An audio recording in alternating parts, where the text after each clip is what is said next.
Good evening. We live. All City Classic, sports, life, and music. We live. First, I want to take time out, shout out Legends of Seafood. I want to shout out Soul Pack. Check them out. I'm also want to shout out Hoop 22 Dreams. Everybody that checked this feed out, make sure y'all go to Hoops 22 Dreams and link into the bio and check out the merch. Got some nice Hoop Dream merch. I see my man Shep in here. What's going on, Shep? So again, everybody, make sure y'all check out Hoop Dreams 22. You know what I'm saying? The merch. You know what I'm saying? They got some nice Hoop Dream merch. I'm going to grab some stuff. We got to support each other. Black businesses supporting each other. So make sure y'all do that. All right. Got a special guest. You know what I'm saying? We on our way to San Antonio with it by way of Chicago. So I'm going to bring my guest in. Right now.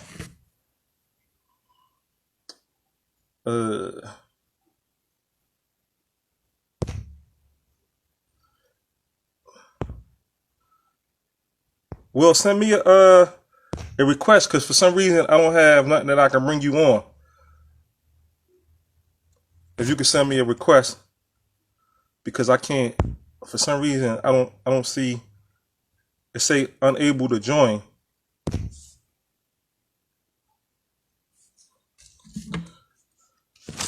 So if you could send me the go.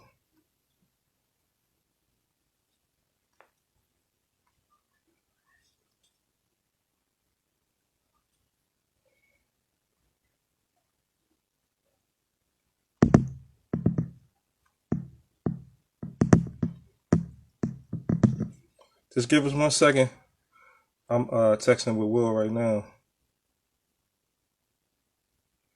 so we can try to bring you on.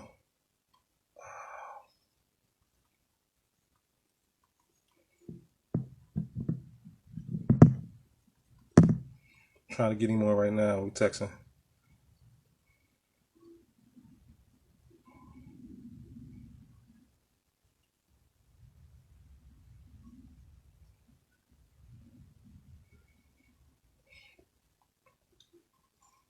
Just give us 1 hot second. We're trying to get everything situated now.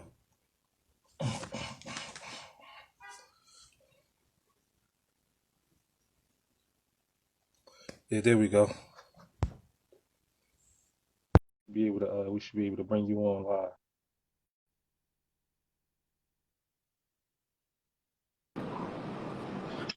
There we go. W Gates, there we go, baby. There we go. What's going on, man? How you doing? Man, I'm good, man. I'm blessed. Absolutely. Hey, I see my old head Ricky Tucker on there. I gotta shout him out. He a Philly legend. He played at Providence University. He's actually the first player from Philly to play in the Big East from Philly. So shout out to Ricky Tucker. So he on. Absolutely. He on to check you out, man. He actually didn't even he heard of the movie, but he never seen it. So when I told him I had you on, he watched it the other day. Okay. So shout out to him, my old head, man. And so the All City Classic, I just want to brief you about what the All City Classic is. It's real big in Philadelphia. So just imagine, back when you were playing in high school, if you had the top freshman from the Catholic League versus the top freshmen in the public league, and then you had a sophomore game and a junior game. So that's what we do: top freshmen, sophomores, and juniors. The top Catholic League players in the area versus the top public league players in the area. And 25 years, man. We started in '94. Kobe Bryant played in the event, so it's real big in the city of Philadelphia.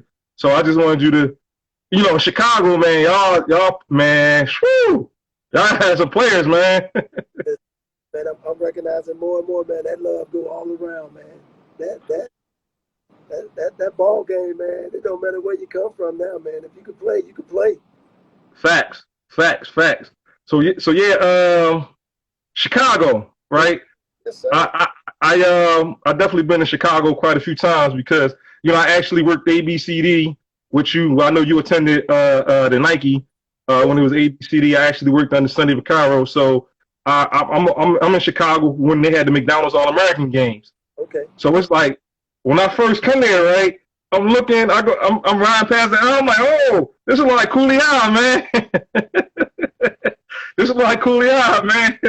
So, I got my deep dive pizza and everything. You know what I'm saying? And first of all, I want to say, man, shout out to you for coming on the joint. Hoop Dreams is definitely one of the most influential basketball documentaries, and in my opinion, you know, the best ever documentary made. So shout out to you for coming on, and you grew up in Cabrini Greens, right? Sir, yes, sir. I always tell people, listen, if you don't know what that said, just look at Good Times. Good times, good times, good times. So listen, before we have some fun, I got a serious question. And only, like, if people ain't from Chicago, they wouldn't understand this. They wouldn't understand this question I'm about to ask you. But if you can't answer this, you ain't from Chicago, man. Let me ask you this. Does it got something to do with What was that? Does it got something to do with food? No. This is a serious question, man. This is a serious question, man. All right? Serious question. Man, what's in that mild sauce, man, at House Chicken? That's a secret, man. Yo, man. That stuff is good, man. We can't even tell that, man. That's a secret. Hey, listen, man, that's something that either you know it or you don't know it. That's how things run. Either you know it. So, I can't really hear you. Can somebody respond? Can you hear? Can you hear him? Because I hear you, but it's kind of like fatigue. It's a little muzzled. Yeah, that sounds a little better right there. That's better? Yeah, that sounds a little better. Okay. Yeah. So I had the legend Terry Cummings on. You know what I'm saying? Yeah. Kenny Anderson showcased this joint. Shout out to Kenny Anderson. He in the building. Yeah. So Ben Wilson, man, what can you tell me about Ben Wilson, man? You seen him? Have you experienced him? Seen him play as a youngster? Absolutely. Let me tell you something, man. Ben Wilson was like the first superhero athlete we had ever seen. Because when we was coming up, we didn't really know about rankings and all that other stuff. And then Ben went to camp, and Ben came back #1. So this how big Ben was at the time. God is my witness. It was Jordan. Well, it was Oprah, Jordan, Ben Wilson, then Jesse Jackson. Wow. That's how big Ben Wilson. Wow, that's how big he was. Yes, sir. Wow. Yes, sir. Wow. So now I'm just gonna drop some Chicago stuff, man. Billy the Kid, man. Billy the Kid Harris. Come on, man. I heard nobody never seen me play a bad game, man. That's the word. Hey, man, let me tell you something, man. Billy the Kid, first of all, I've never seen Billy the Kid do the same move twice. That's just true gamemanship there. I've never seen him, first of all, athletic, out of this world. Handles out of this world. But I'm seriously, moves, I've never seen Billy do the same move twice in my life. I heard he was super tough, man. I heard a whole good lot of stuff on me, man. And when I started doing my research about you, I started looking like, yo, this class they play with is crazy, like crazy, and we definitely gonna get into that. We definitely gonna get into that. But listen, how was it you as a youngster, growing up in Cabrini Greens? And this before you pretty much made your name as William Gates, and just the community and everything. Because I know when I asked Terry Cummings, man, he said, man, I'm gonna keep it a bean. He said I had a gun in one hand and a knife in the other. Well, listen, I was too young for that, man. See, when I came up, and I'm gonna pick this era. It's like the '80s. To me, the '80s was like the beginning of really what gangs began, because it was like turf. So if you had on the wrong colors, you was on the wrong side of the street. But they was fighting with baseball bats, and I'm not saying that that's any better, but bats and chains and fists. Man, to the late 80s, like about 89, going into 90, man, that's when we started seeing that gunfire. I'm not saying folks weren't getting shot back in the early 80s, but it wasn't prevalent like it had become.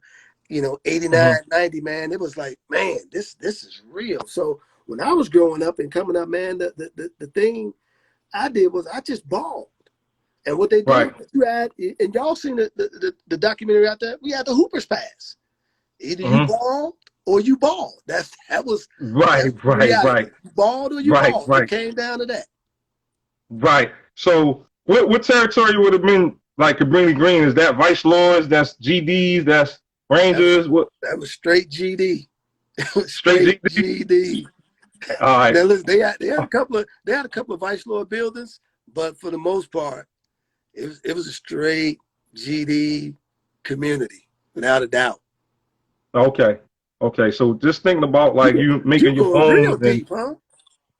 Yeah. Listen, say this is about, Will Gates, man. The Will Gates coming up. This ain't about like hoop dreams per se, although we gotta adjust that because that's part of your history. But like I felt like in the film, like they didn't show enough of you in terms of like it seemed like, and I had this down as a question, but it seemed like they never showed you being happy. It was like always serious. You know what I'm saying? Right. Because I think, man, in retrospect, when I think about it too, they had to give two stories. And my story was straight basketball. Like I even tell people, man, all of a sudden my daughter shows up in the movie, but nobody know, like where she come from. There she is. Right. But it was straight basketball. And I think on one end that was being pushed, but of course, man, life changed. When life changed, man, things happen. Right. But I think that was just the scenario that was going on because, the stuff that Arthur was going through, man, that was happening in my home. It wasn't no different. I mean, outside the fact, my dad wasn't on drugs, but I didn't see my dad, growing up. Right. So, my mom working, 2 jobs, man, trying to make stuff happen. And, well, not 2 jobs, she's working, double shifts. So, man, by the time I go to school in the morning, she'd be gone. And when she got home, I'd be asleep. So, it was like that. Right. So I'm going to back it up, right? Just growing up, just like you starting to hoop and everything, is anybody like you looked up to, patting your game after, like, who was your like early mentors and early guys that you looked up to and patted your game after? I'm gonna be honest with you, man. See, again, I'm that old school, and Kenny understand this, man. This is when you made a jump shot, you thought you was Bird. When you threw a nice pass, you thought you was Magic. You was Helena Rock, I thought I was Isaiah.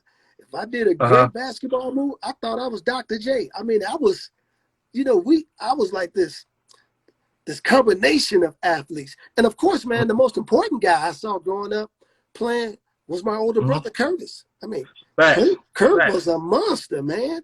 Facts. Kurt was a beast. Facts. I want to say shout out to Kurt. Rest in peace, Kurt. Yeah, man. Just heard stories about him. And I'm fortunate, and I'm going to get into it. I know I got some people up in Chicago, so I know a little. So I made a couple phone calls and stuff like that. So that's why I'm digging deep, man. I hear you. Made a couple phone calls, whatever. You know what I'm saying? But, growing up, like, who was, like, your toughest competitors in terms of, like, before you hit high school? Like, who was the people around your way? You know what I'm saying? Man, there was so many cats, man. There's one guy, man, from the neighborhood named Derek Brewer. Man, game was just cold, man. I mean, he had the whole package, man. He could jump, he could shoot. He could handle that. That was like the first guy that I had ever seen saying, man, I want to be like this dude here, man. This dude can play. So what's this cat name again? His name was Derek Brewer. All right, Derek Brewer. Yep. Game was, and then, man, there's so many guys. Fields. I mean, I just remember, man, going to the local court. We called it Chicago Avenue. We used to call it the Avenue. And they used to have a tournament very similar to like Rutgers. Had all the names, even Terry Cummings, they used to come down and play in these tournaments, man. Isaiah used to come play in these tournaments, Mark McGuire, and man, the names that these guys had playing out on the court, the Mojo Man, Dr. Helicopter, Nate the Snake Bond. Like, that was the first time I had said, you know what? I just want to play ball so I can give me a name like that. I mean, even my Right. brother, his name was Pearly Gates. It's almost like if you didn't have a basketball name, I don't even know if you could have been an athlete in my neighborhood. You would know by your name. Right. Let me ask you this: how good was Jamie Brandon? And did you play against him at an early age, or that was younger, or that was older? No, me and Jamie a year ahead of me. I played against Jamie and Johnny Salvi. I mean, when we was coming up, man, Jamie was the next Jordan. I ain't going in front on that brother. That brother, man, Jamie Brandon was doing some things that we hadn't seen. He was about 6'4", strong body. Like he almost had like that LeBron type body, that physique of that nature, man. Jamie was the real deal, man. I don't know what happened in college, but that dude, man, when that dude came out of high school, he was legitimately one of them guys. If they was doing it back then, he could have skipped college and went straight to the pros. So let me ask you this: like, when was it like you said to yourself, like, "Yo, man, I'm all right. I really can play this game." Because I know at some point in time it happens for everybody. I think that happened for me when I first went to St. Joe's, because when I went out there, I have to admit this, man. When I first went out to St. Joe's, first of all, I ain't never seen height like that before, man. We had Score, we had Daryl Cunningham. Daryl was 6'7", Score was 6'8". We had a guy named Frankie Tim. He was 6'5". I had never seen a front court like that. But then as we was playing, man, I was able to hold my own because my mindset said, man, cats in my neighborhood can get these guys, and I can get some guys in my neighborhood. So I knew then that I was going to be all right. I knew then. So, your freshman year. So like what was the main, like, did you have growing up a specific basketball regimen, or you just played all day? Because I know when I had Mahmoud Abdul-Rauf on, he just talked about like how his Tourette syndrome just forced him just to like play all day, and he would leave like the course till he was like totally exhausted. You know what? I think we all did it back then. I mean, when daylight broke, you was on the court, and at night, man, I used to hear my mother calling me from Cambridge, telling me to come on home, because to me, basketball, man, that was my oasis. Like when I went there, man, I didn't think about anything else but hooping. So that became my place of refuge, and that was the only place I wanted to be. So I didn't even know I was giving the game that kind of attention, because I wasn't doing it trying to get better. I was doing it because I just loved playing, and it gave me peace from anything else I did. As a matter of fact, man, when I see young athletes today, man, you can tell that they got so much on their mind. It's almost like you see how these kids, they can't play free sometimes. And I'm like, man, home life or whatever else is so involved that they can't even escape it on the place where it's supposed to be fun, where it's supposed to be a game, the basketball court. Oh, you know what? Before I forget, I want to shout out Dexter Gordon. You know what I'm saying? I know you cool with Dex. That's my boy, Dex. Yes, sir. And one in the house. Yes, sir. Yeah. I want to shout out Dex or whatever. I just had a live feed yesterday with Marty Collins. He a guy that played in Philly, played at Temple University, and he's the player development coach with the Toronto Raptors. And he brought Van Vliet on. Fred Van Vliet or whatever. He brought him on the joint, man. And I thought that was pretty cool. He's the N1 guy. Yeah, that Chicago connection, absolutely. Yeah, for sure. Hey, man, listen, man. I was looking at y'all list of players, man. Man, Chicago, crazy. Chicago man. Put out a lot. Chicago put out a lot. Crazy. Absolutely. Crazy, man. Crazy, man. Whew, man. Listen, man. People don't even understand, man. So, listen, how was your transition going up there to St. Joe's? I mean, we talked about a little bit on the court, you know what I'm saying? But how was it like off the court and adjusting to that different environment coming from Cabrini Green? I'm going to tell you this, man. Real talk. It was, man, it was difficult because, I mean, I here I am, man. I hadn't seen grass. I ain't seen houses. Families. It was a whole new different world for me. So I'm out here, You know, man, I remember, I put it to you like this, the first day of school, I didn't even know we had a dress code. I show up in, you know, my Air One gear, because that's, by the way, that's what we wore back then. We wore the Air One, baby, wore it to the T. Okay. I had on the Air One cap, shoes, sweats, the whole 9 yards. And man, I go in there, first day, man, this guy's my witness. First day, I get detention because I ain't ready for school. That was my introduction. And I literally said to myself, this ain't the school for me. I said, man, they're like, how did you not know? I'm like, how am I supposed to know? That wasn't my norm growing up. You wore what you had to wear. You didn't wear a uniform to school. So that transition, it took me about 2 months really to kind of figure that thing out and get in the groove with that. And not to mention the fact, when you're at many times, the only black person in a classroom. That was right, tough. Right. So I actually coached at a school called Newman, which is a powerhouse out of Philadelphia, which at that time it was no powerhouse, but I made that motherfucker powerhouse, bringing players in.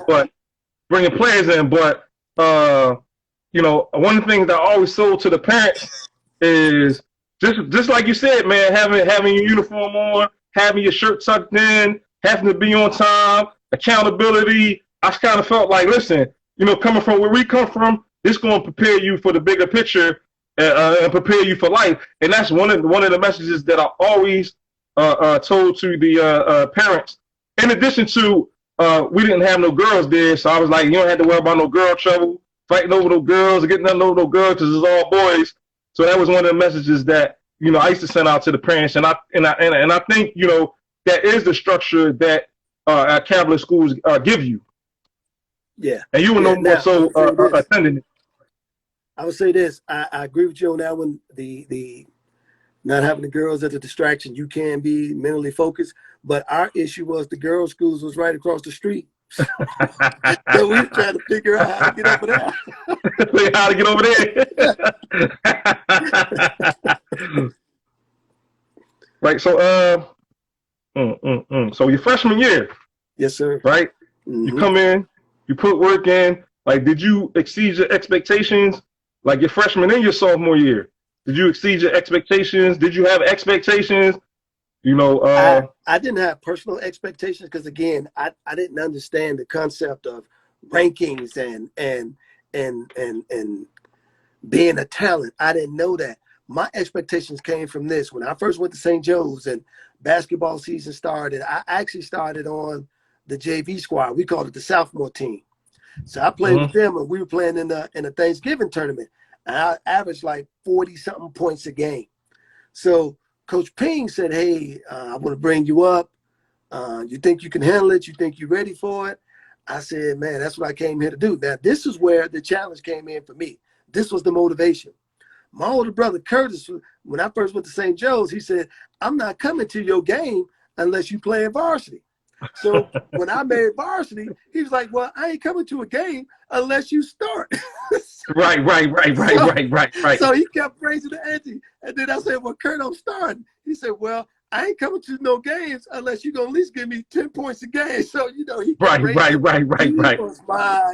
He was my pillar of challenges, not what anybody else thought. I just wanted to make sure that I was doing what he needed to do because I wanted him at the game. Yeah. And he gave you that love that you needed, man. You know what I mean? Absolutely. And especially, man, when you got a younger brother and you see the talent in them, you know what I'm saying? And you can try to get it out of them the best way you can, man. And I think that, you know, that's what a bigger, older brother is supposed to do. So you starting your freshman year, you had a pretty good season, you know what I'm saying? And then you kind of enter your sophomore year. Like, how'd that go, your sophomore year? Man, I got to my sophomore year, started pretty strong, but what happened was for about 6 or 7 games, I went into like a dry spell. And I remember the newspaper saying, man, St. Joe's they ain't gonna do well if Payne can't get that fire lit under Will Gates again. But the issue was I hadn't told Coach that my girlfriend was pregnant, and I hadn't really told anybody. So I was kind of dealing with that. And that's what I was saying earlier. So many other things was on my mind. I couldn't focus on basketball. Right. But then when I Right. finally told Ping, we actually played that weekend that I told him. I think I ended up scoring like for the whole weekend, I think it was like 57 points. And the newspaper was like, "Oh, I think Ping lit a fire in him." No, I came clean and told Coach, so all that pressure came Right. off. Right. And that's another thing, man. Like, I'm sorry. No, I'm sorry, I cut you off. I'm sorry, I cut you off. My fault. I was able to hoop after that pressure was released.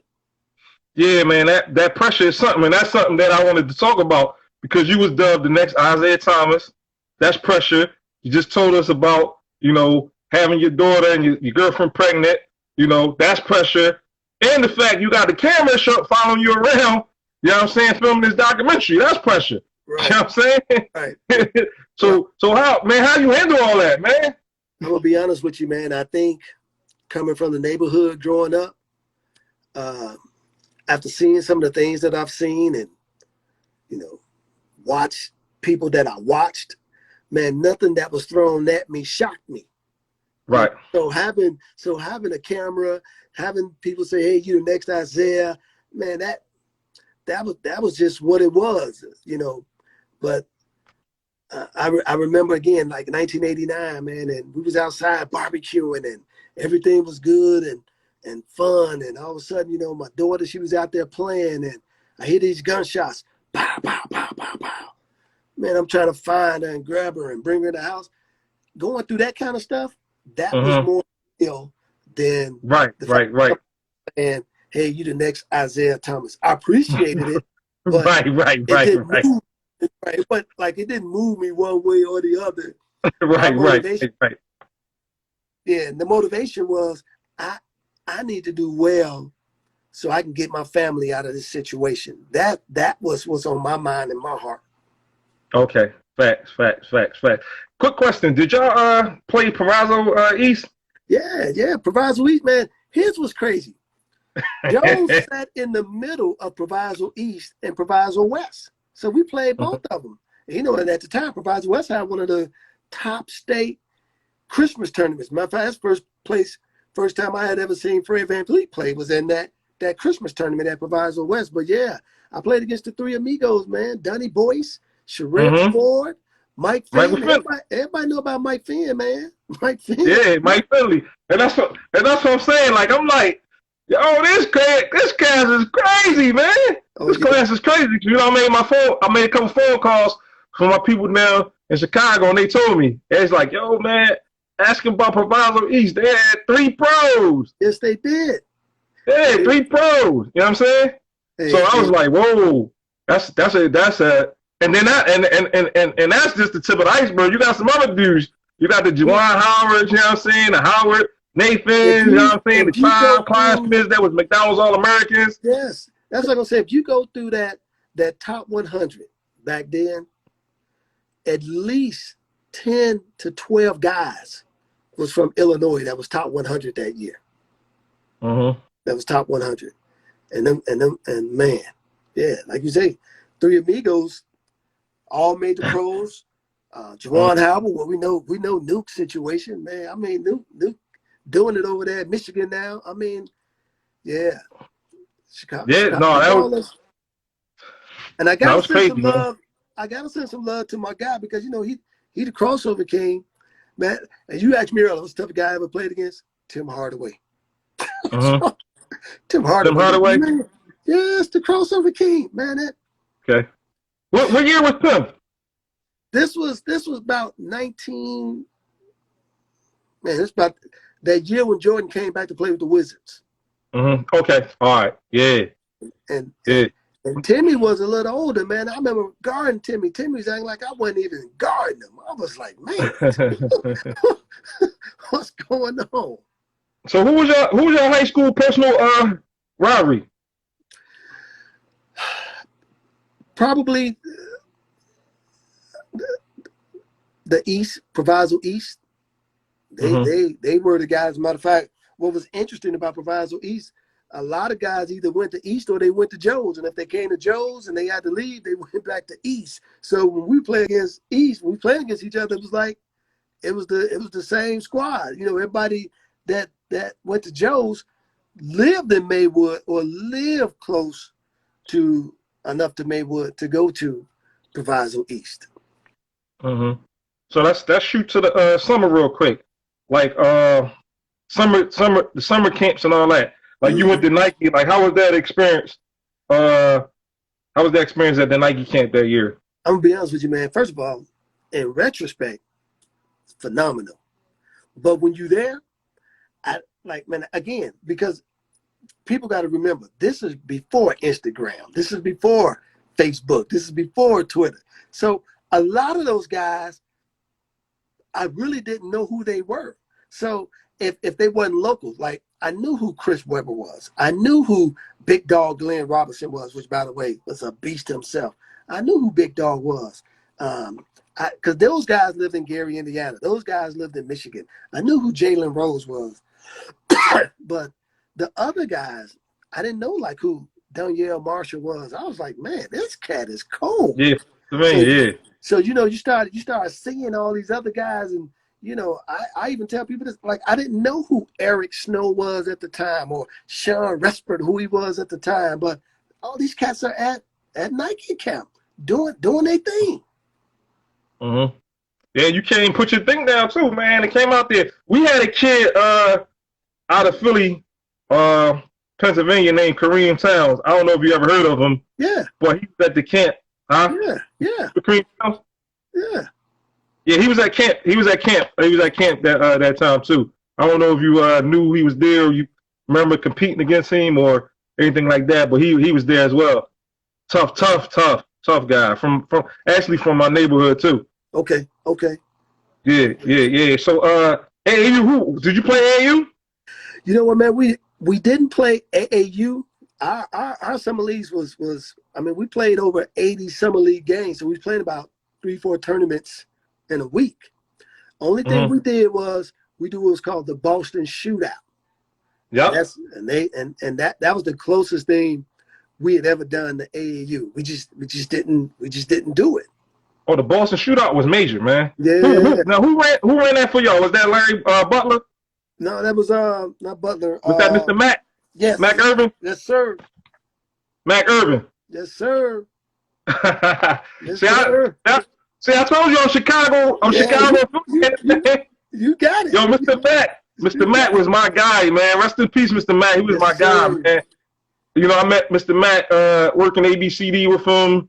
The Irvins, Nick, and all of them, and the whole when they was playing family. Yeah, the Irvin family. Yup.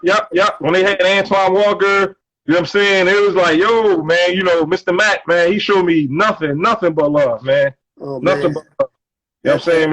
Mr. Mac. So I told you, man, Chicago, man. New York, my second home, but Chicago might be my third, man. Chicago might be my third, man. So let's take it back to the high school now. Your sophomore, you're having a baby. Now is your junior year. That's the year you got hurt? Yeah, going into my junior year. Actually, it's interesting. I just completed a great sophomore campaign going into the junior year, and we was playing in this Tournament of Champions.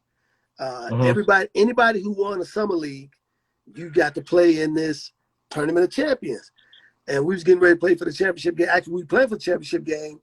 And, man, I just went down the court, did a dunk, ran back down the court, got in a defensive position, and, man, I couldn't move.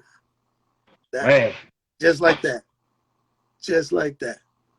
And before I know it, man, I was at the emergency room. What exactly did you tear? I just tore cartilage. The reason that it got delayed like it did, because when I had 2 surgeries with it. The first surgery, they tried to repair the cartilage. So when they tried to repair it, I literally had what should have been a 4-week sit out, ended up turning into almost a 3.5, 4-month sit out. And so then when they did the second surgery, that took me 4 weeks, which was interesting because when I had my second surgery, we had just lost in the playoffs games, the free throws I missed, and then I had surgery the next day.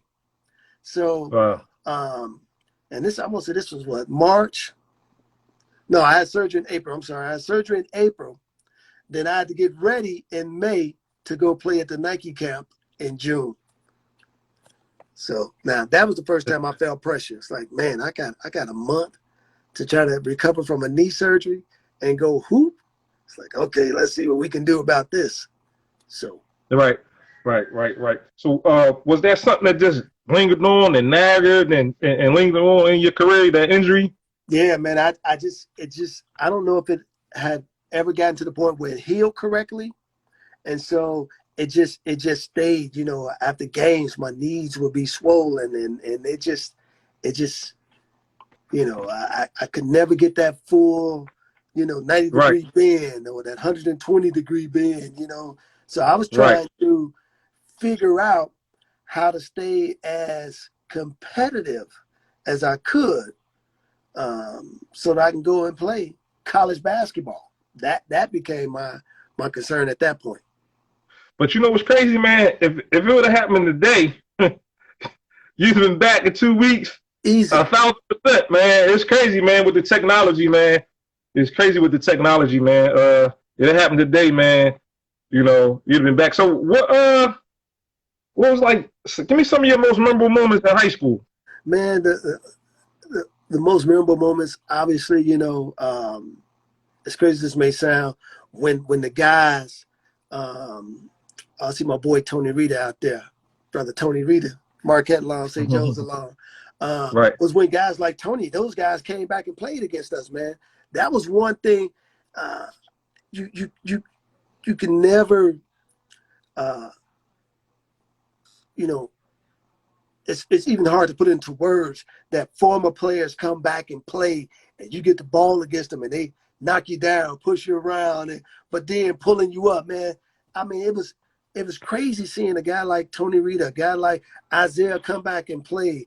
That's why now when, even St. Joe's guys now, they go back and play. It's not uncommon to see Evan Turner go back to St. Joe's and play against the new guys there. I mean, that's just, man, it's hard to even, comprehend how much that meant. So that's probably some of my greatest moments. Now, my other moments, obviously, man, is on the basketball court.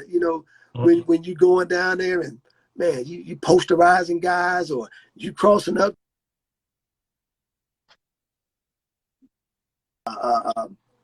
win big games. And, I mean, it was crazy. I remember the first time, my very first game, and all our games was like this, but I didn't understand, again, the concept of how crazy Chicago basketball was. But when you go to a high school game, at my high school, people couldn't even get in. Man, I had no idea what that was about. When you go in there and you're like, man, it's wall to wall packed in here. Or the game's so big, they got to go put your game in another gym because too many people want to come to the games to watch y'all play. Man, that was just unheard of. But it's kind of like the norm now. I see, high school guys, man. I'm watching ESPN, man. These jokers filling up college gymnasiums now, man. It's amazing. Yeah. It's crazy, man. I want to shout out Chicago, Will Bynum. Yes, sir.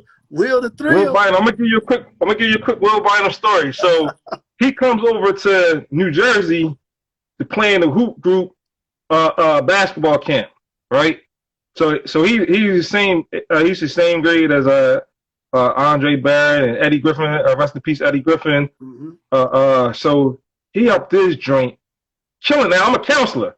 He's killing this thing, man. Like, I got one of my players at Newman. I ain't gonna say his name. He don't even want to stick him. So now we get to the coaches meeting. Like, he killing the whole joint, man. I'm watching. I'm reffing the games. I'm like, this dude the best point guard in his joint, right?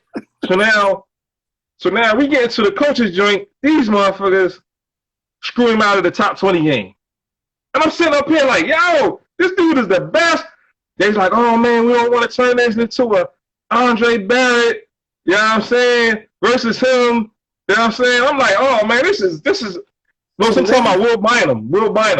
So Will Bynum. He didn't give him. He didn't. Play now, he made the best of the rest, which was like the 40 to the top 40 game. I'm like, man, there's some book. And you know what's crazy, man? Me and Will talked about it during the Big Three. You know, sounds like, Will, man, I remember, yeah. He's like, yeah, man, that was nutty. I was like, yeah, man, I was right. I was right there, man. He was baking them dudes, man. Let me tell So you. shout out to Will. I'm gonna bring Will on too. That's my young boy. Yeah, man. Will. Real deal. I'm gonna tell you this, man. It's only been two guys that I've seen in terms that came after me. That when I saw them play, I said, these dudes are pros. Will was one, and Derrick Rose was the other. When I first saw them two cats play, I said, oh, those dudes are pros. I said, the only thing gonna stop them is an injury. But I said, they pros. So them dudes are pros. Absolutely. Right. You know what? I'm coming up. I was coming to the Chicago game because my young boy Russell Butler played for the Bulls. He had a little quick stint with the Bulls. So I had him tickets. So I'm walking up to John. I got my little Philly little shirt on, open up or whatever. So this dude stopped me, right? Like, yo, Cole made the best player in the league. This is the year Derrick Rose got the MVP. Cole made the best player in the league. D Rose is, yeah. So it was all love, right? We was getting into a little D Rose Kobe debate or whatever. So he seen my Philly shirt. He was like, oh man, let me stop, dude. Let him know, man. It was a nice little friendly exchange, man.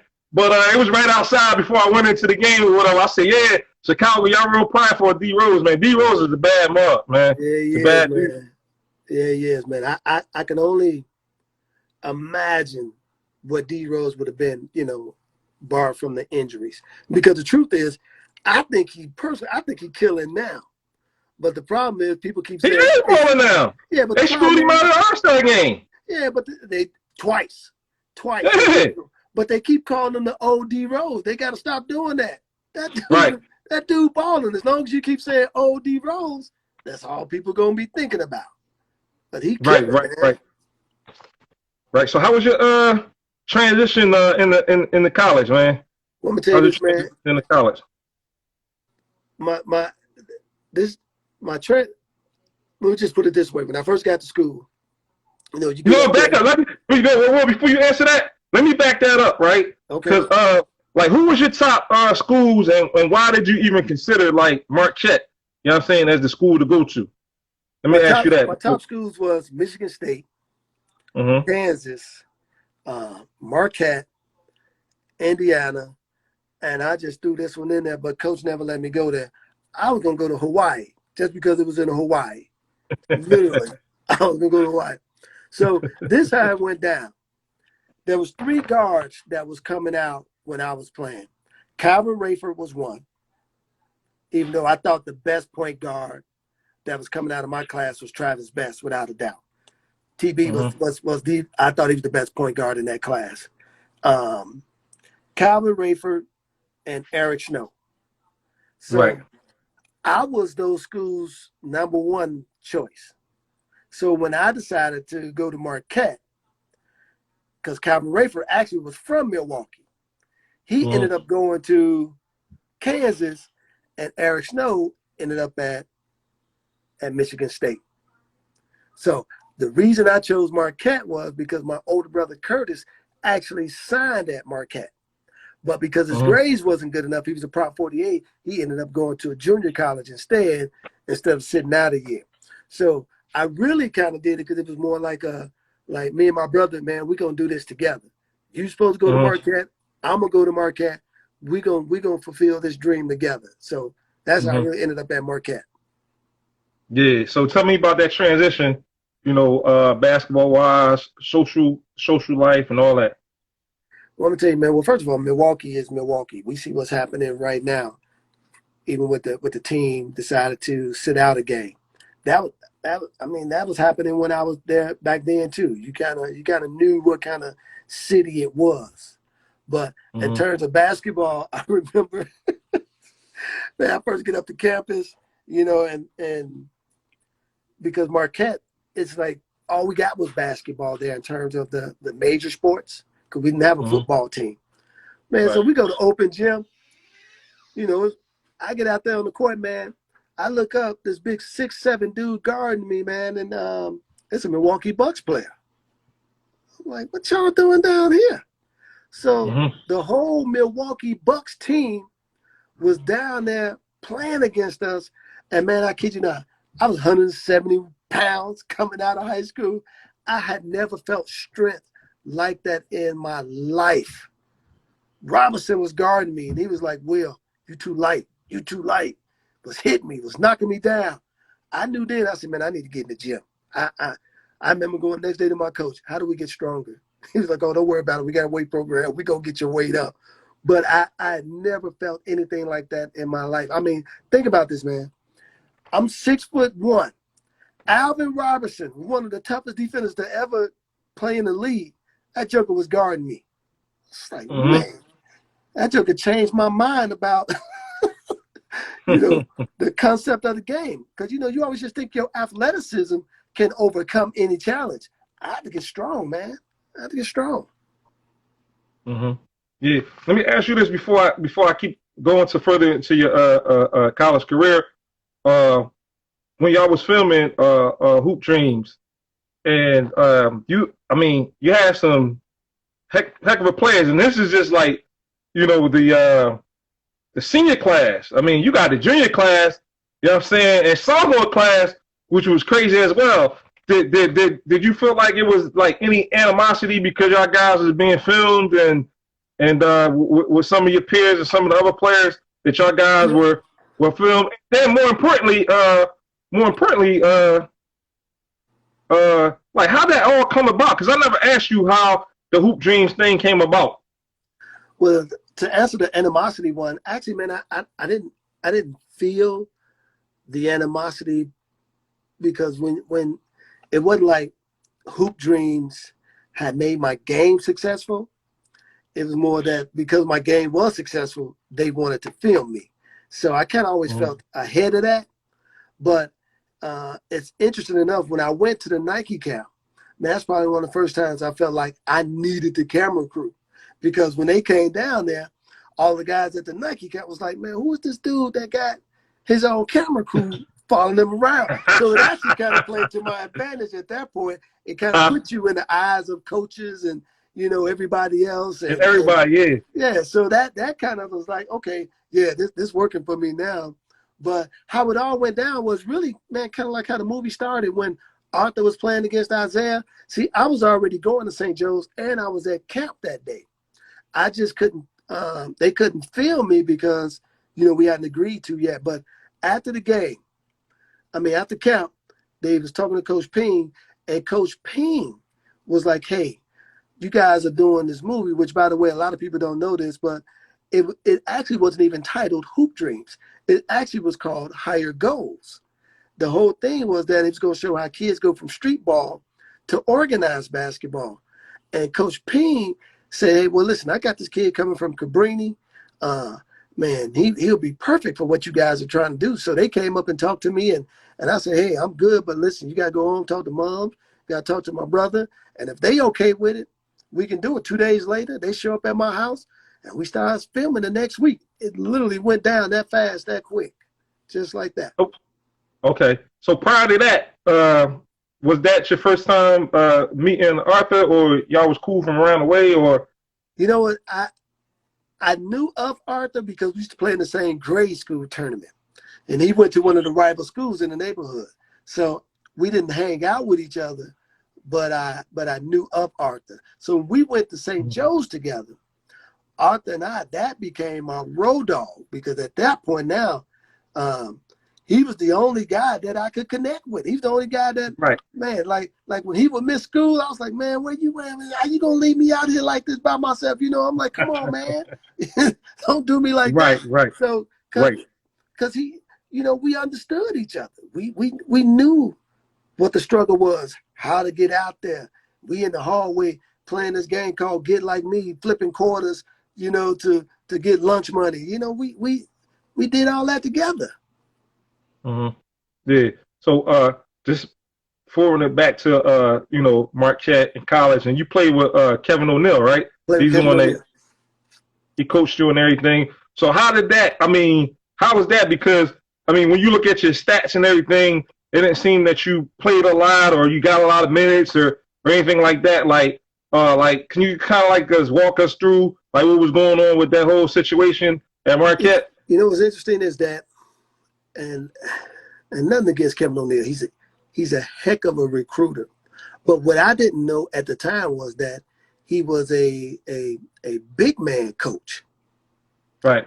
Even like now, I tell guys that I work out with, hey, when you're looking at schools and you're being recruited, if you're a guard, you might not want to go to a school where the offense is heavily dominated by the big guys. Or if you're a big guy, you might not want to go to a school where the offense is heavily dominated by the small guys. So our school was dominated by big guys, and I didn't really know that at the time. I thought I could come in and just kind of do my thing. And literally, man, for like the first 5-6 games, I was probably getting 5, 6, 7 minutes a game. And I'm thinking, hey, this is crazy. This is like, what's going on? Right? All right. I mean, literally, I started saying to myself, man, come on, I'm one of the top 100 players in the nation. And I literally was saying to myself, man, okay, if I ain't high major, I know I can go mid-major and do some damage and do some work. Right. So, my mind, you start thinking about all those kinds of things. But then we actually ended up having to play the University of Wisconsin. And I didn't play the whole first half. And we was getting spanked. Second half, the second half, about, I think 5 minutes went off the clock. Joker puts me in the game. I go on a tear. I think I scored like 10, 12 in a row. And we ended up actually catching up and losing to them, I think about 2. After that, man, he started starting me every game. So I was starting, but I wasn't scoring. He wasn't letting me shoot the ball. He's like, Will, you got to play D for me. So we literally ran a 3-guard offense per se, but I was the biggest of the 3 guards. So I'm guarding the small forward. So I spend most of my time guarding a 6'5", 6'6", 6'7" guy, night in and night out. I remember we playing Memphis, man, and I'm guarding Penny Hardaway. I'm like, come on, gotta be a better way. Gotta be a better way. But to get on the floor, you gotta do what you gotta do. Gotta do what you gotta do. And that's what I try to stress to young guys as well. You gotta pick that system that's best for you.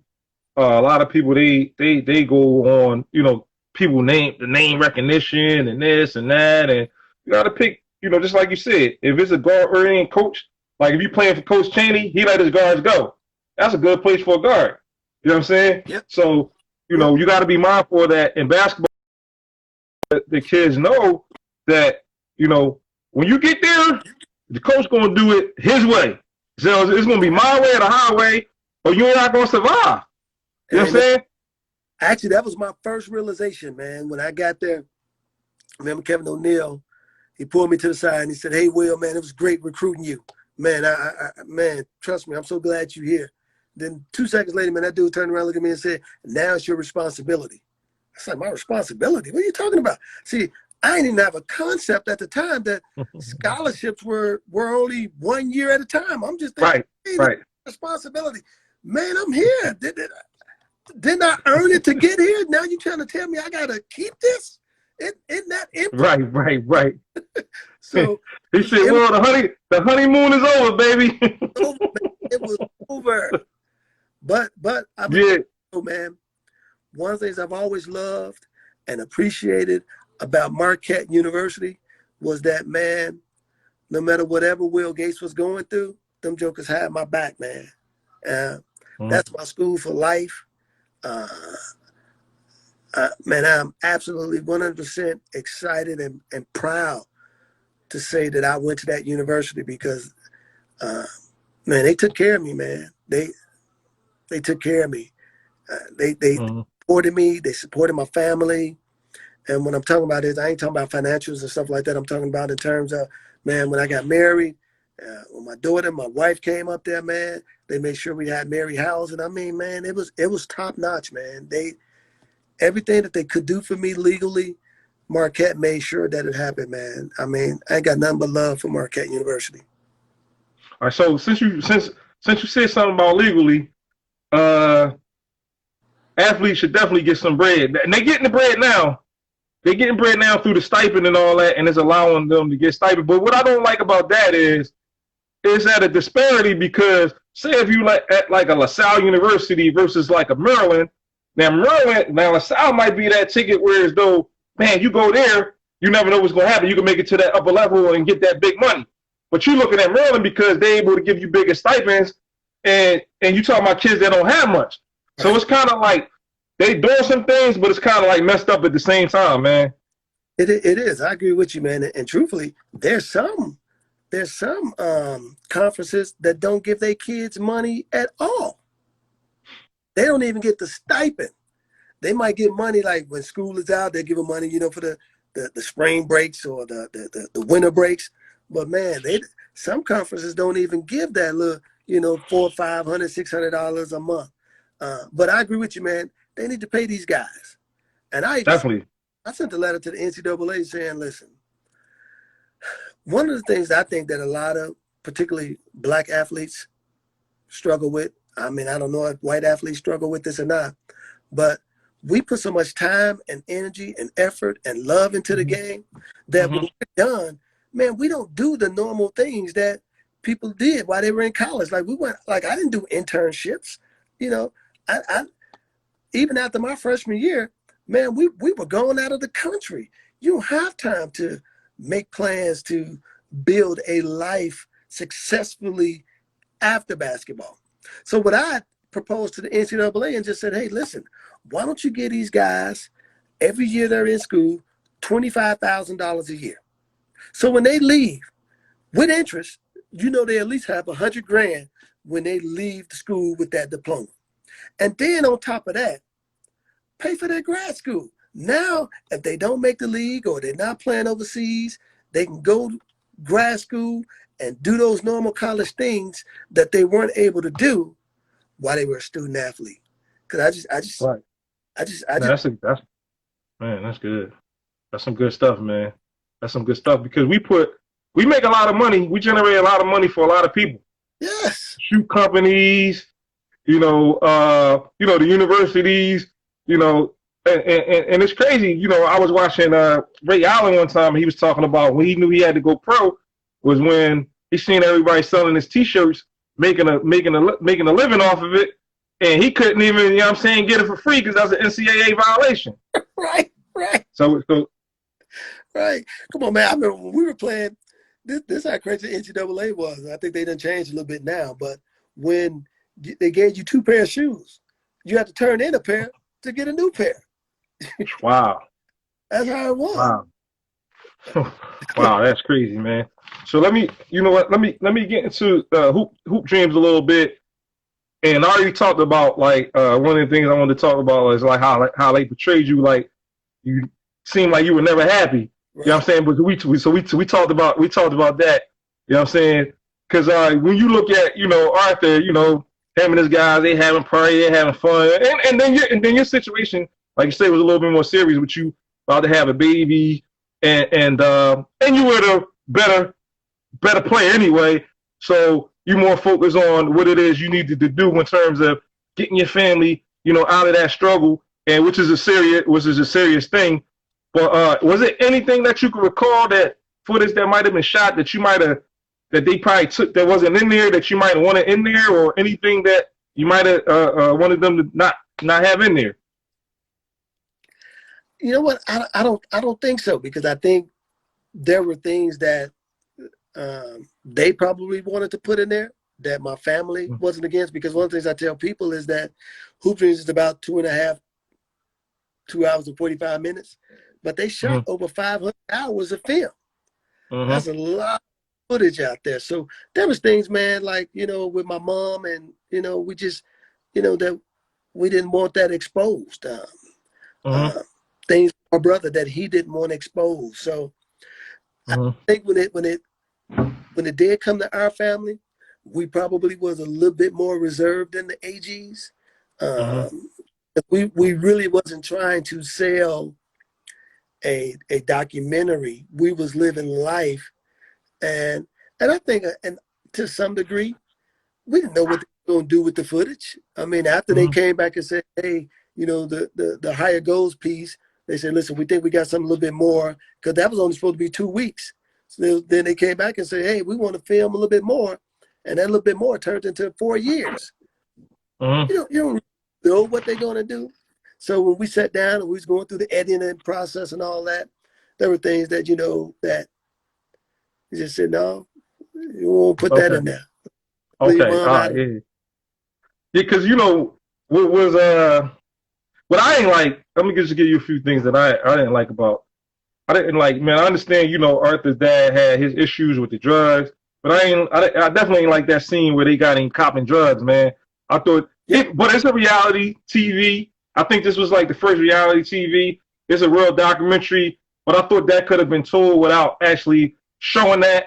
You know what I'm saying? Mm-hmm. But I'm gonna tell you what happened though. They could have had that taken out. Bo wanted to show it. Okay. Bo was like, "Hey, man, no, this need to be in here because it might save somebody else's family."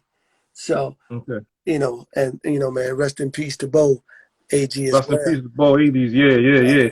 Now, man, this is what I wanted to ask because now with me coaching at Newman Goretti and Philly was Newman first and is now merged with the girls, but so I know how that Catholic system is set up, and I actually was talking to one of my guys. I think he on the feed too, Coach Pat.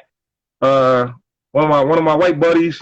Pat, you better grab one of those hoodies, the white and black hoodie that I told you I'm grabbing. So make sure you grab it because when I posted everything, he's like, "Oh man, my favorite joint. I gotta get on. If this is your favorite joint, Pat, you gotta grab a hoodie." Anybody else that's listening, we got the hoodies. Link it to his bio. He got some hoodies for sale. So with me coaching, at the Catholic League, and I just wanted to ask, like, what was your relationship with Coach Picator? Because they didn't portray him in a positive light. I felt, right. You know what I'm saying? Right. Well, so I'm gonna give us a little bit more insight. People got to recognize this again. Back then, the game was a little bit different. It was coached different. Ping was a Bobby Knight clone in a sense. But I've always told people this, to this very day, that's the best coach I've ever had. That dude taught me the game of basketball. I knew how to play, but he taught me how to play. He taught me, like, even when I went to Marquette, I knew I was ready to play because, man, when we were in practice, I understood defensive positions. I understood back doors, back cut. I knew how to talk. I was the kind of point guard that I knew where everybody was supposed to be, when they were supposed to be there. I could tell a guy, "Hey man, you missed your assignment." No, left side. I was that kind of point guard. So, but I picked that up from Ping because he was 4 years playing for him. All he kept saying was, "Will, if we're only gonna go as far as you take us." He said, "You gotta take some ownership and responsibility of this team." So man, that dude taught me the game like no other person has ever taught me. Now, in terms of our relationship, I always tell people this, man, I'm a rebellious kid at the time. I'm 14, 15. Of course I didn't like him yelling at me. I didn't like my mother yelling at me at 14, 15 because I want to have things my way. I want to do it my way. And at 14, 15, who wants, that constant nagging at you, yelling at you, and coming hard at you? I just want to have some fun. I just wanted to play. But St. Joe's was a different type of program. I mean, when I walked into the gym and you look up in the banners, man, that from before Isaiah played, like his, I guess if there was some pressure at St. Joe's, it was this. St. Joe's, when I got there, had won 14 consecutive conference championships. The first thing I was told was, you don't want to be the team that doesn't win. Right. Conference championship. So my high school career, I think I've lost maybe 10 games. Mm-hmm. So, but we won all our conference championship. Right. I wasn't gonna be the team that lost the conference championship. So when other guys come in and they see the banners up there, well, they're gonna see Will Gates' name on that banner because for 4 years straight, because we won all 4 of those. Right. Coach Pat just said he got you.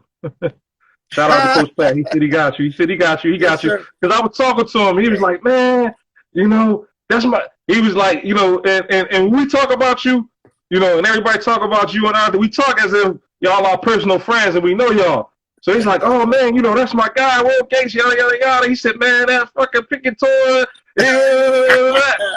So I'm glad you, you know, and I'm glad you, you know, straighten that out. You know what I mean? And also too, man, you know, rest in peace to Coach Payne too, man. You know, he passed away last year. Rest in peace to Coach Payne. So, you know, and you know, and this is a little bit further down in the interview, but I knew that your relationship with him, and you had to have a lot of respect and trust for him when I seen that your son attended the school.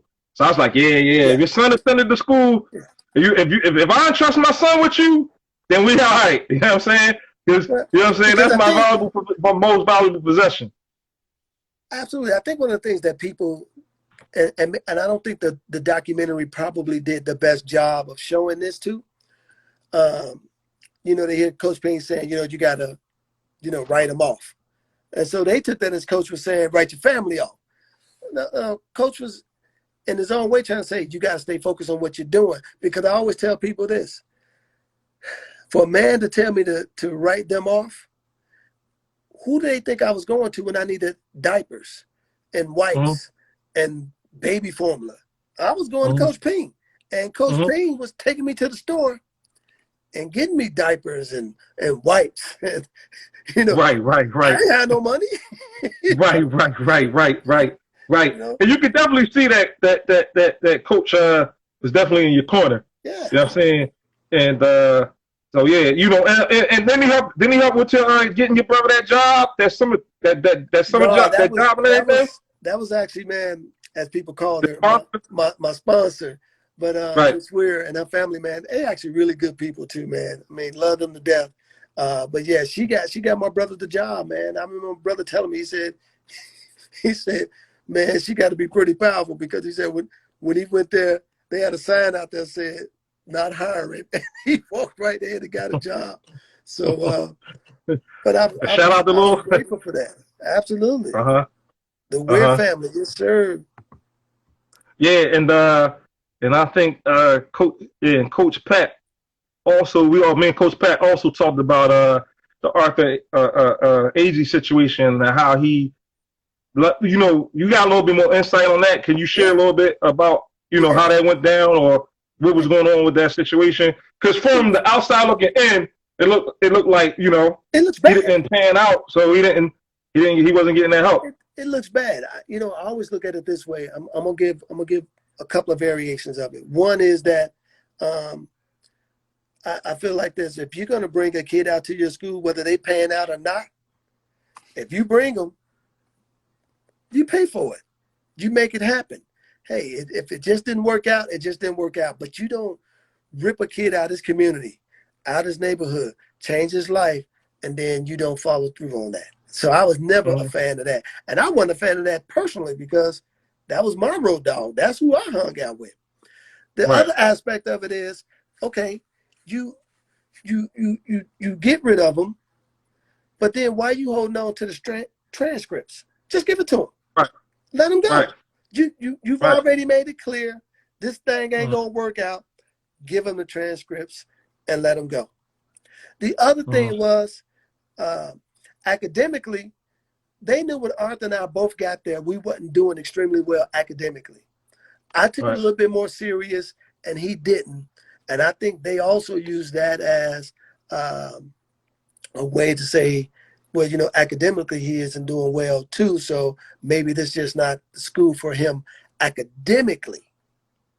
And I'm like, well, y'all got to fix that too. You know, that's what, you know, higher education is all about. You gotta fix it. So again, I ain't gonna say it's I am gonna say it was a difficult and sad situation, and I think they could have handled it better. But I also think that St. Joe's wish they would have handled that better, because I don't think they thought at the time that it being on film, it would have came across the way that it did.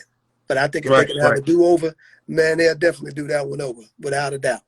Right. As Coach Pat said, exactly. I thought they did him dirty. Pat. Yeah, because me and Pat, he's a Caucasian guy. He's a good guy. You know, he coached at Newman, like I said, and he have our kids with him, man. He do a good job with our kids, man. You know, whether guys pan out or not, man, he's fighting and fighting and fighting and pushing for them. And he told me earlier, man, he said, listen, I would have never left a kid. I don't care, just like you just said, if it panned out or not. I would never left a kid like that. Once I take him in and say I'm gonna look out for him, I gotta follow my word. I gotta, you know what I'm saying? I gotta finish it off. That's right. And especially when you make a promise to the family. Right. You know, right. you tell that kid, hey, you put in the time, you put in the work, I guarantee you in 4 years you're gonna go someplace to play.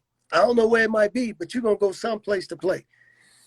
The school made that commitment to the AG family, and they should have followed through on that thing. Right. So now you graduate from college, communication degree. Shout out to you on the communications degree. I actually graduated from Tumble Speech Communications degree, so we're around the same type of degree. Shout out to you. Shout out to you. Speaking on that communication thing, right? What happened after that? After you graduated, what was your mindset? Well, the mindset at that time was I actually thought that I was going to play, but Hoop Dreams came out. Right. So from there, man, I went on this world tour. Man, I'm doing Oprah. I'm at these celebrity basketball tournaments. I'm at celebrity birthday parties. I mean, I'm traveling the world, making money, you know, doing Hoop Dream stuff. You know, I literally, man, I went on this which was probably one of the greatest things ever. I went on the HBCU tour. I literally started at Hampton University and worked my way all the way down the East Coast, man, until I got to Tallahassee, Florida, and was just speaking at all of the HBCUs along the way, man. And of course, my greatest stop, I remember we stopped at Grambling. I was like, oh man, they different here. They different here. Now, and I would say this, man, I even thought about that when I was coming out. Man, I was never recruited by those schools. But I think if those schools would have recruited me, man, I definitely would have considered an HBCU. Absolutely. You know what? And I wanted to ask you that since you had brought the HBCUs up, because, you know, they sparking this movement to have, especially like the one and done guys, to go to an HBCU for 1 year. You know what I'm saying? The one kid, Maker, he's going to Howard 1 year and then boom, to the league, hopefully.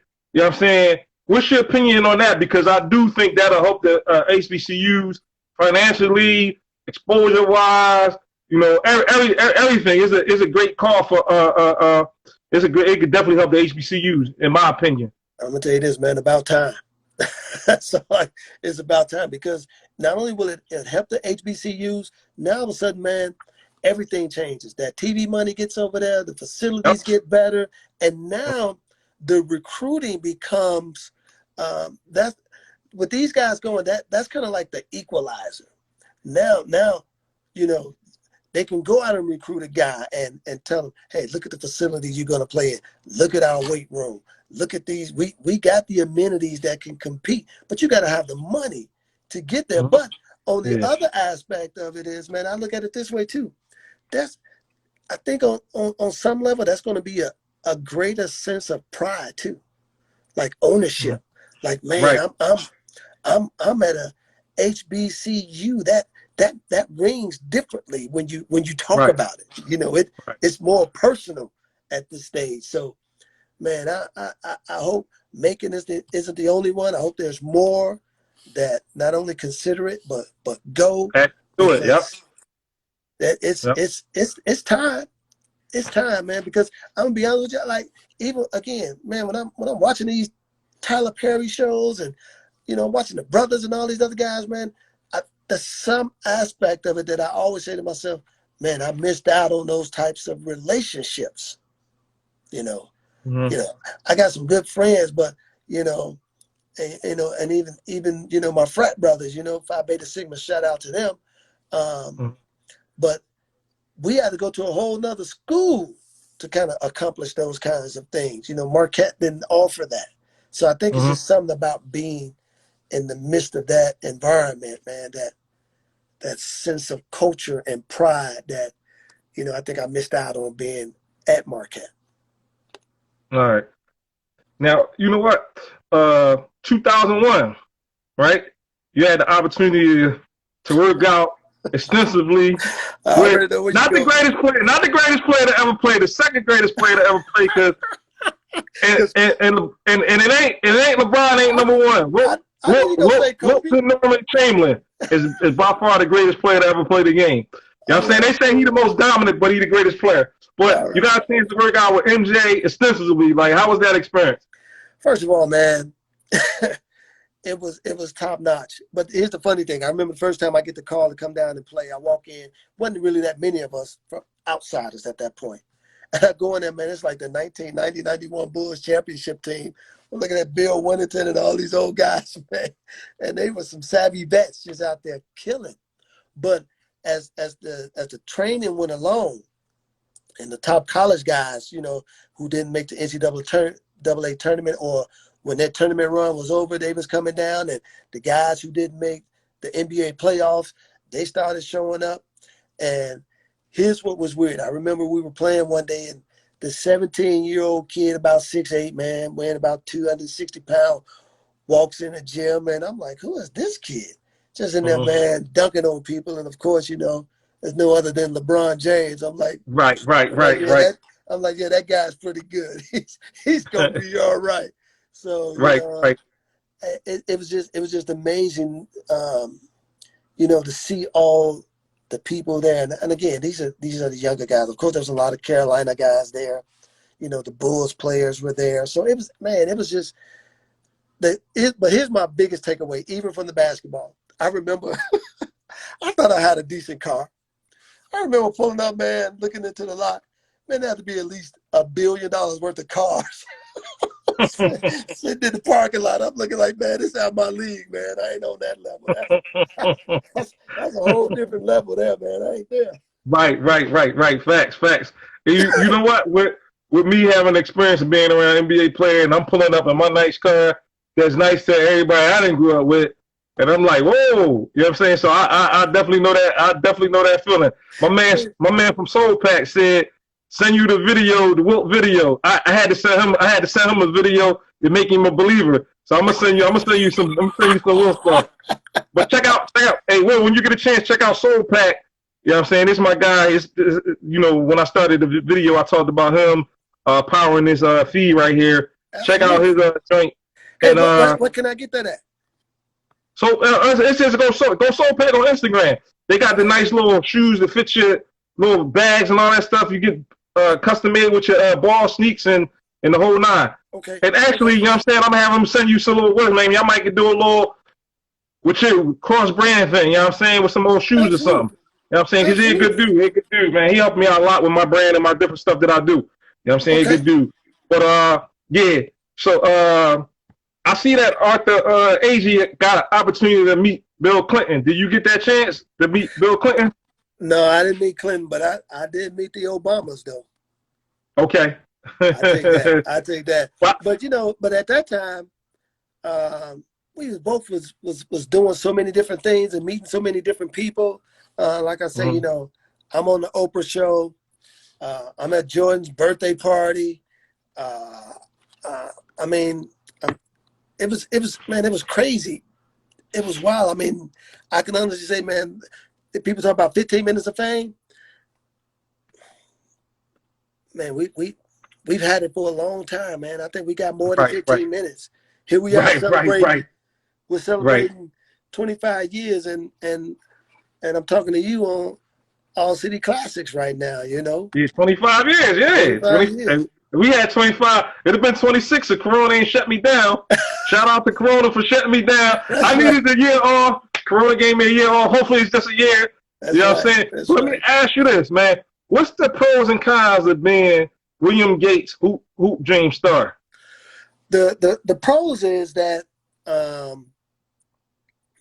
it opened up every door that I've ever walked into post basketball, and even during basketball. I mean, it definitely put me in some good positions, some good situations. A lot of the cons is that people can automatically assume that you're always okay. Right. People always think that you know, man, you always got it figured out, or that you don't need nothing, or that, you know, you're on top of everything. And I keep trying to tell people, you know, that ain't really how life works. Everybody got Hmm. ups and downs, ins and outs, and backs and forwards, and you know, uh, so Will Gates have just as many bad days as he does good days, but the when you're in the limelight, it people just kind of get that assumption that everything is always all right, and and Okay. and that's just a misconception. But everything positive, man, that's ever happened in my life, you know, basketball wise, man, Hoop Dreams is the Right. start of that, without a doubt. Right. Right. Right. Facts. Facts. Facts. Now, when I had Terry Cummings on, he talked about getting into his ministry, you know, early. So I just wanted to let everybody know, like, you're a pastor, and I just want you to speak about that and your transition into that, because I know that's important to you. So it's important to you, it's important to me, and it's important to get the information out. Absolutely, man. I went into ministry, man. Literally, it always been that calling on my life. My grandfather was a pastor, Okay. so that calling had always been on my life. But it wasn't until the year about 2000, and I think the year about 2000, man, when I accepted the calling. And Mm-hmm. it's interesting because what God was calling me to was back to Cabrini to teach and preach. Now at this time, man, I really didn't want to do it because, I just lost my brother. I was in a funk, and the last thing I wanted to do was go and try to help people. I'm like, man, I'm Mm-hmm. struggling, internally. I have nothing good to share with anybody. And it turns to find out, man, I took all that hurt, that pain, and of course went to school, you know, got that, that you got to go get that ministry license. I'm not a license, you got to go get that degree, you know. Mm-hmm. So I went and did all the right things that I needed to do, took the ministry back to the neighborhood, man. And what I come to find out, that I was able to um, help people that I grew up with.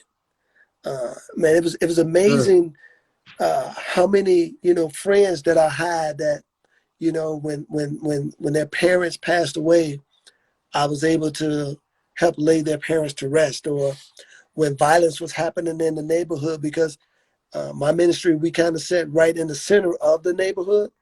Uh, I was kind of like that first call. Hey, Will, stuff going down. Can you come and, man, help us deal with this? So I felt a sense of responsibility to the neighborhood.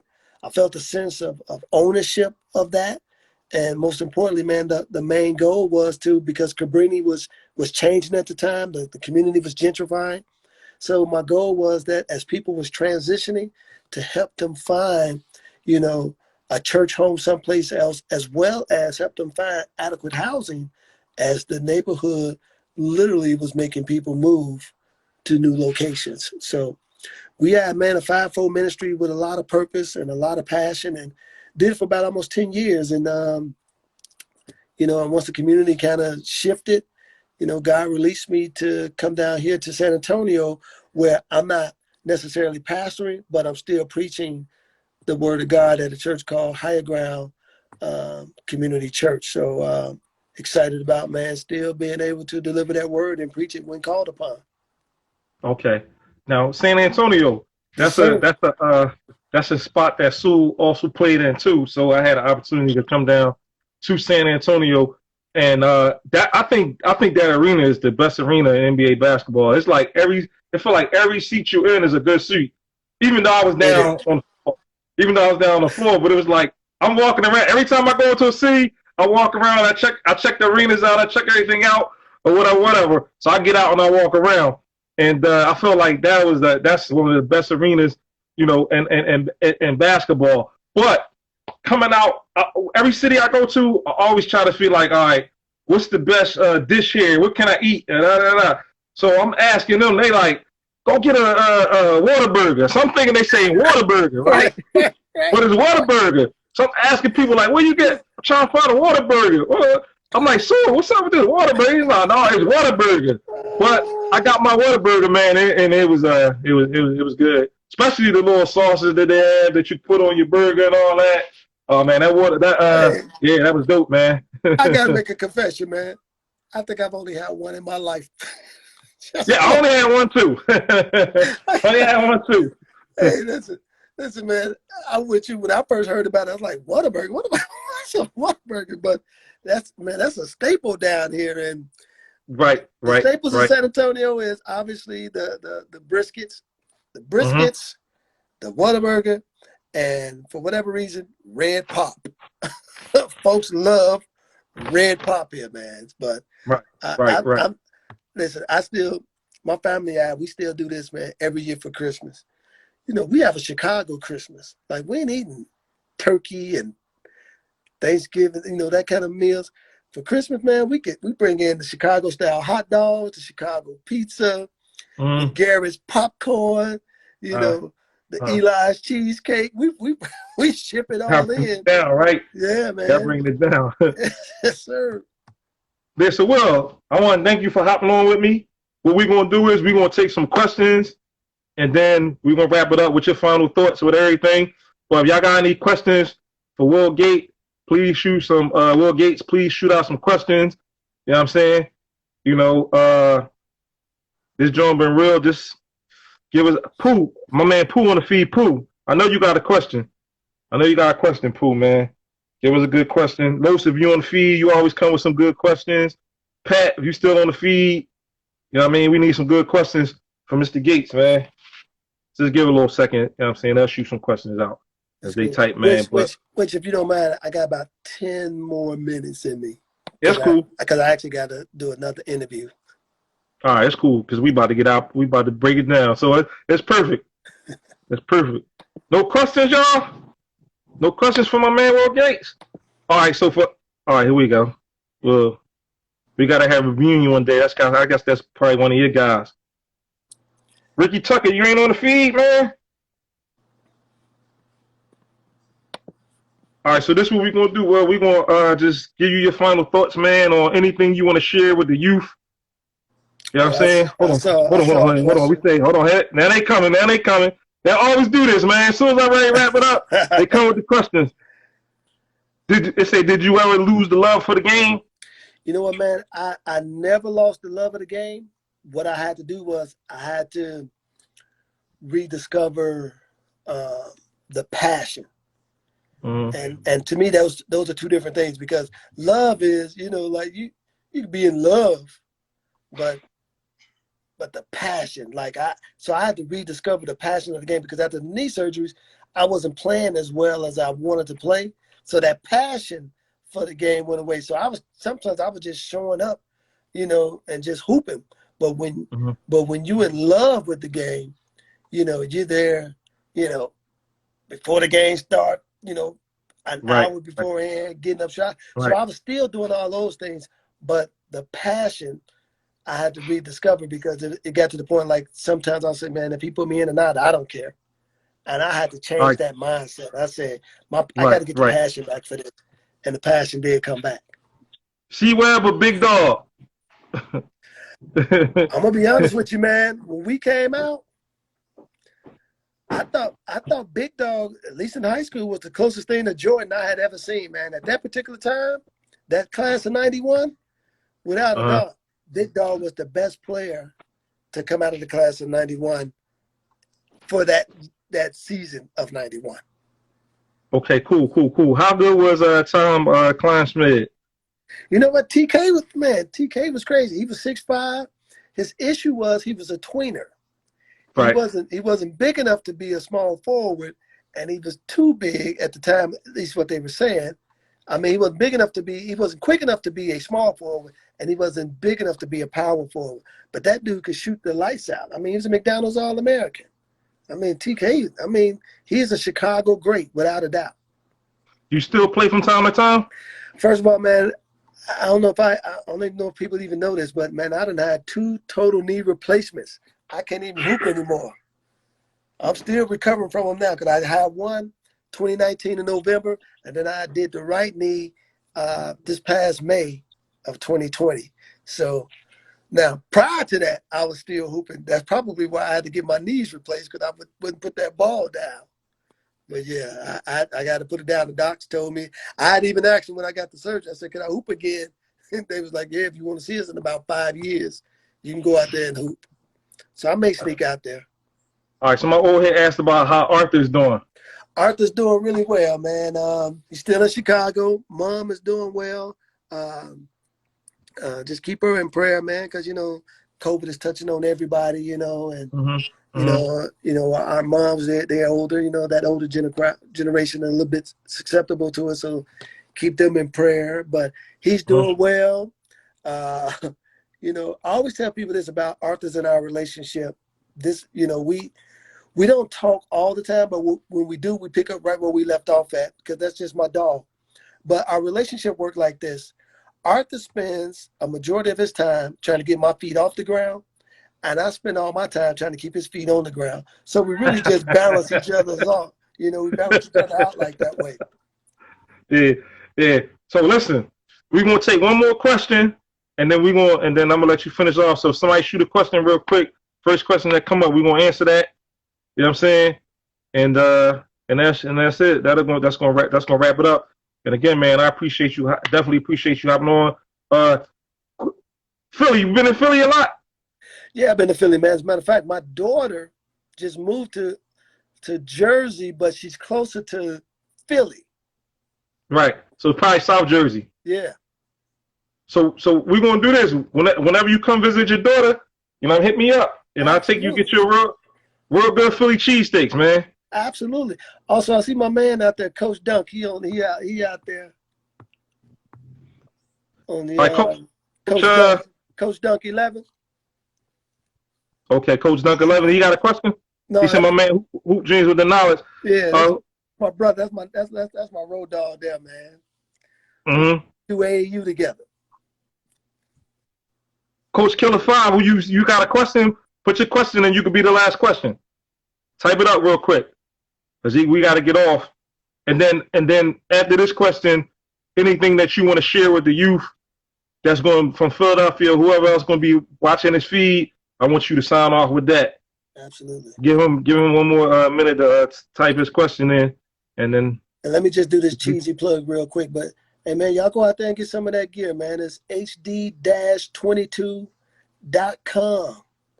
hd-22.com. I'm gonna type it in the feed for everybody. Yeah, and then you know what too.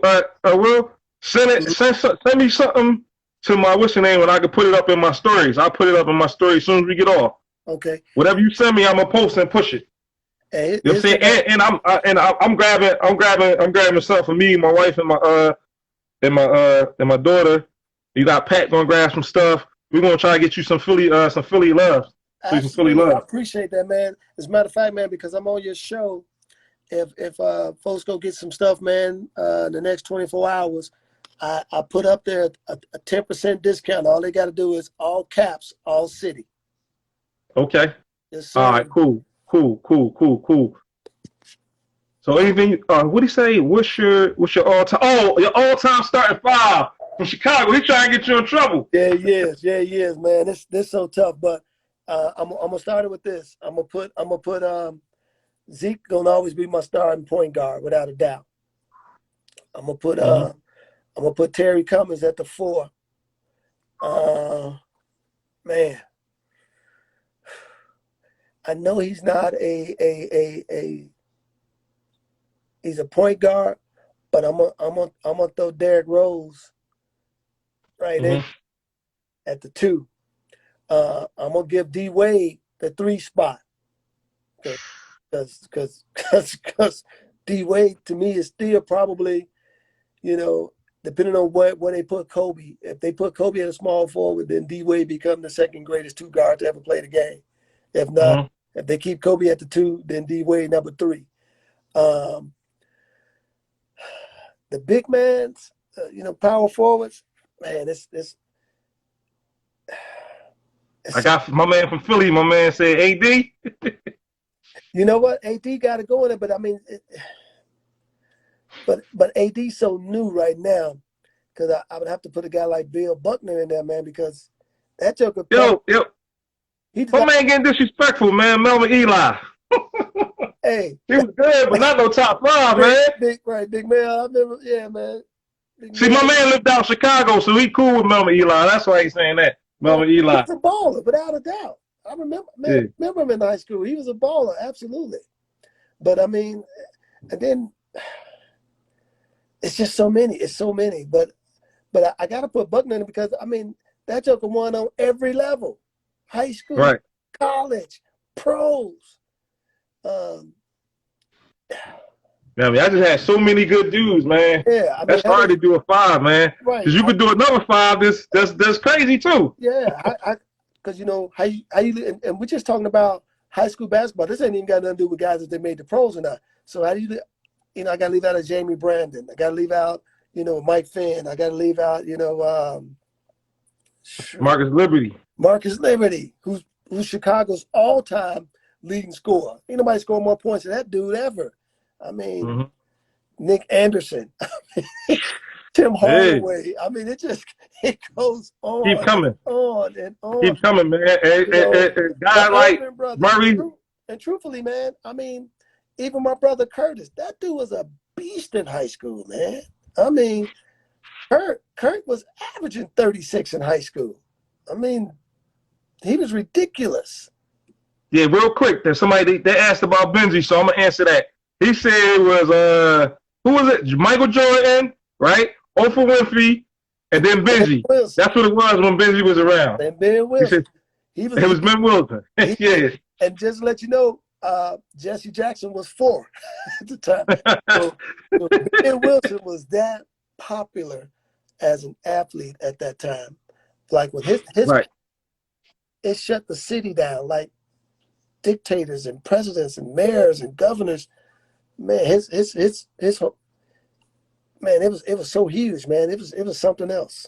Something else. So Will, I know you gotta go. You know what I'm saying? Because I could go on for another 30, 40 minutes, but I know you gotta go. I think thanks for getting on. So just for all the young kids that's watching, that's looking, if you want any positive feedback you want to give them about anything, whether it's life, ministry, basketball, anything. That's what I want to tell the kids, man. And it's just a little story. You know, the story I always tell kids is this. You know, it was a teacher. It's a master and a student. And one day, the student was at the final stage of getting the belt. And what he did was the master came to him and gave him this log and said, here's your final assignment. I want you to carry this log through the woods and take it to the tree where it's hanging is your black belt. So he put the log on, and as he was carrying the log, it began to get heavy as he was going through the woods. Along the way, he saw a saw. So he grabbed the saw, and what he did was he began to cut it so that it would lighten his load. So he put the log back up on his shoulders. The load was lighter. He began to go to his destination. And when he got to the tree, he recognized that there was a water that separated him from one side to where the tree was at. In his mind, he thought, oh, great, I got this log. I just lay it down and walk across. But wouldn't you know it, when he laid it down, just the point where he cut it off at, he was short and the log sunk. In other words, he failed his test.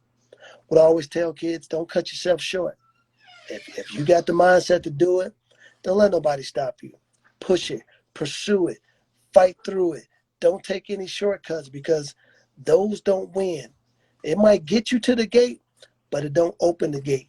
The people that's fighting through it are the ones that are going to get the greatest success. And the reality is this. Those that are best prepared has the best chance at success. It doesn't guarantee success, but it guarantees you the best chance at having success. And I'll take that than not having success at all.